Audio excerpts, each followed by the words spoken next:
Je vous le disais, l'Allemagne accueille jusqu'à dimanche la 61e conférence de Munich sur la sécurité. Plusieurs dirigeants internationaux sont présents pour évoquer les grands dossiers de sécurité internationale, à commencer par l'un des plus brûlants, la guerre en Ukraine et l'avenir du conflit.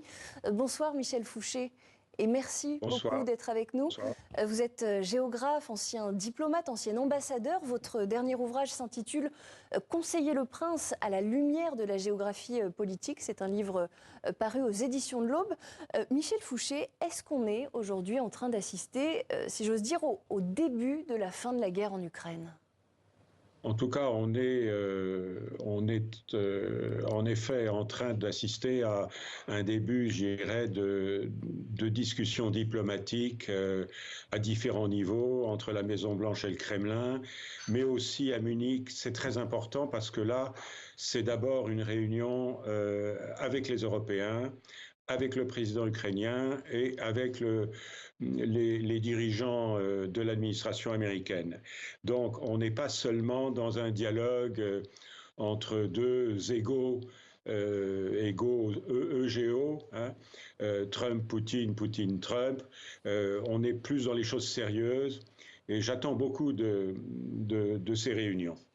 Oui, vous avez d'ailleurs signé avec d'autres en décembre une tribune dans le journal Le Monde, une tribune appelant justement à la fin de l'affrontement sanglant en Ukraine. Selon vous, quel sera le prix finalement de la fin de cet affrontement sanglant ? Comment est-ce que ce conflit peut-il finalement tout simplement se terminer ? Alors, bien sûr, des négociations à différents niveaux dans lesquels les Européens doivent avoir une place absolument centrale. Ce n'est évidemment pas l'avis du Kremlin, mais il faut s'y tenir. Et le sujet central, si vous voulez, c'est ce que j'appelle un pacte de garantie de sécurité qui suppose, je vais un peu vite en besogne, la présence de forces d'interposition qui ne seront pas américaines, le secrétaire d'État américain l'a dit à Bruxelles, qui seront donc européennes, des Français, des Britanniques, des Polonais, des Italiens, des Finlandais, des Suédois. Et c'est ce que nos opinions publiques doivent se préparer à comprendre. Sinon, c'est le retour à Munich 1938, on laisse tomber la Tchécoslovaquie dans une logique d'apaisement. Et donc, il est temps, si vous voulez, que le slogan de la défense de l'Europe s'incarne concrètement pour que des forces qui ne seront pas combattantes, qui seront suffisamment robustes pour être dissuasives, gardent la frontière future de l'Union européenne. Ce sera sur la ligne de front, ça sera sur la ligne de front actuelle. Michel Fouché, vous parliez justement de 1938, hein, ces accords qui sont aujourd'hui associés à la ville de Munich, accords à l'issue desquels la France et l'Angleterre avaient justement sacrifié la Tchécoslovaquie au nom de la paix avec l'Allemagne nazie. C'est vrai qu'aujourd'hui, c'est quand même difficile de ne pas faire le parallèle, en tout cas avec cette conférence sur la sécurité qui s'est ouverte aujourd'hui à Munich. Très concrètement, aujourd'hui, l'Ukraine va être obligée de céder une partie de son territoire à la Russie. Oui, mais je dirais l'Allemagne a été divisée en 1945 et elle s'est réunifiée en 90-91. Ce qui veut dire que l'Ukraine peut perdre aujourd'hui une partie de son territoire et le récupérer plus tard ? Provisoirement, tant que le Poutine est au Kremlin, il n'y a pas de négociation possible pour récupérer le Donbass et la Crimée.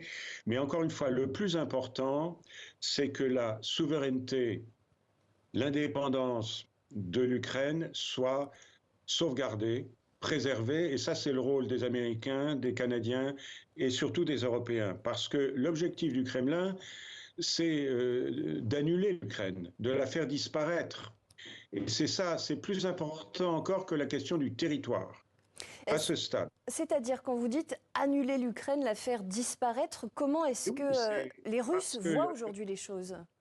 Mais l'Ukraine n'a pas le droit d'exister, la nation ukrainienne est assimilée au nazisme, le président n'est pas considéré comme légitime, ce pays n'a pas le droit d'exister. Parce que, tout le monde le sait, j'ai beaucoup écrit là-dessus, si l'Ukraine cesse d'être sous l'influence de la Russie cesse d'être un empire. Il n'y a plus de place pour l'empire dans l'espace européen. Et donc, si vous voulez, l'enjeu, c'est l'avenir de l'Ukraine indépendante, démocratique et souveraine. C'est plus important à ce stade que la question de l'entièreté du territoire, que les Ukrainiens, qui sont complètement épuisés, n'ont pas les capacités humaines et militaires de reprendre. Alors justement, cette semaine, il y a eu cet échange téléphonique, vous l'avez évoqué, entre le président américain Donald Trump et le président russe Vladimir Poutine. C'était mercredi. C'est un coup de fil qui inquiète beaucoup les Européens, aussi les soldats ukrainiens. Je vous propose qu'on regarde tout de suite ce reportage de nos confrères de France Info et on commente ensemble juste après. Trump et Poutine sur la même longueur d'onde. Après un entretien téléphonique d'1 h 30, les deux hommes ont convenu de négocier immédiatement sur l'Ukraine. Le Kremlin a affirmé vouloir trouver une solution de long terme via des pourparlers de paix. Même tonalité du côté du président américain. Nous avons convenu de travailler ensemble très étroitement, y compris en nous rendant visite dans nos pays respectifs. Un réchauffement diplomatique au lendemain de la libération par la Russie de l'Américain Mark Fogel, un instituteur condamné à 14 ans de prison pour possession de drogue. En retour, Washington vient d'accepter de libérer le Russe Alexander Vinnik, un expert en informatique accusé de cyberespionnage. Donald Trump et Volodymyr Zelensky ont également évoqué les conditions d'un accord de paix. Je suis reconnaissant envers le président pour son intérêt sincère dans notre potentiel commun et pour la manière dont nous pouvons travailler ensemble afin d'atteindre une paix véritable. Nous croyons que la force de l'Amérique combinée à nos efforts et à ceux de nos partenaires sera suffisante pour faire pression sur la Russie et sur Poutine afin d'obtenir la paix.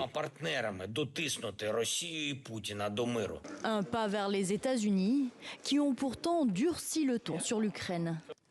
Les États-Unis ne pensent pas que l'adhésion de l'Ukraine à l'OTAN soit un résultat réaliste d'un arrangement négocié. Trump et Poutine ont prévu de se rencontrer en Arabie Saoudite. Les cartes se rebattent après 3 années de guerre en Ukraine, sans que les Européens ne soient consultés pour l'instant.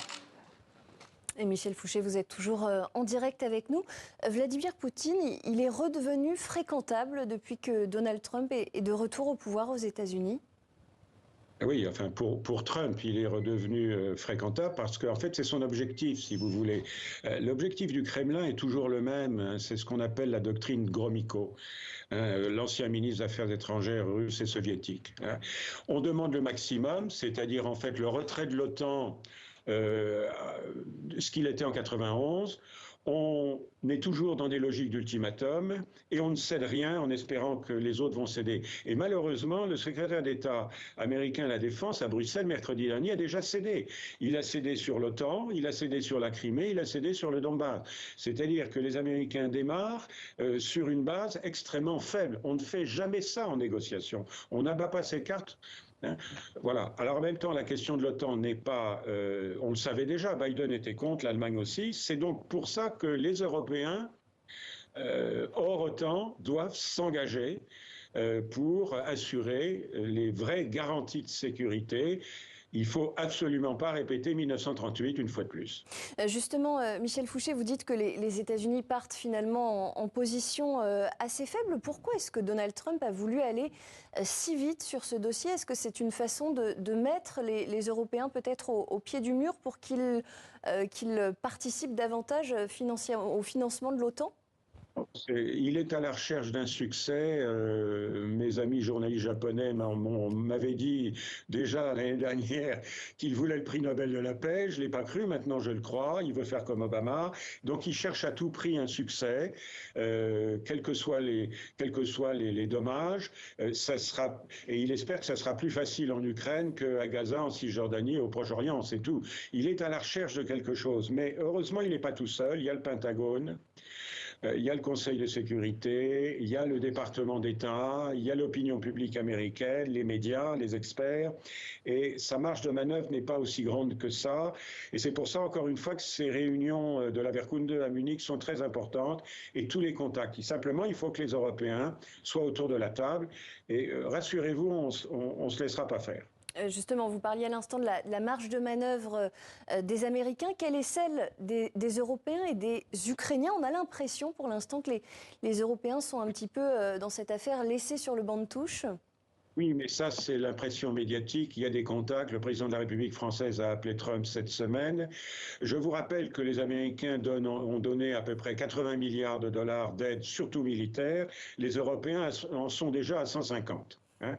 Donc on aide plus et les Américains savent très bien qu'il n'y a pas de solution durable, au moins pour un cessez-le-feu durable et viable en Ukraine, sans un engagement européen très fort. Et en fait, ils nous poussent dans ce sens-là. Et malgré leur brutalité, je trouve que c'est plutôt une bonne chose. Hein. On a besoin de cet électrochoc pour être sérieux sur la défense de l'Europe. On en est là. C'est la première fois que ça nous arrive. C'est la première fois que ça nous arrive. Et en tout cas, c'est un sujet qui pose de nombreuses questions et de nombreux défis pour les Européens. Merci infiniment Michel Fouché, géographe, ancien diplomate, ancien ambassadeur. Je rappelle le titre de votre dernier ouvrage, Conseiller le prince à la lumière de la géographie politique, livre à retrouver aux éditions de l'Aube. Merci d'avoir répondu à nos questions sur TV5 Monde. Place maintenant à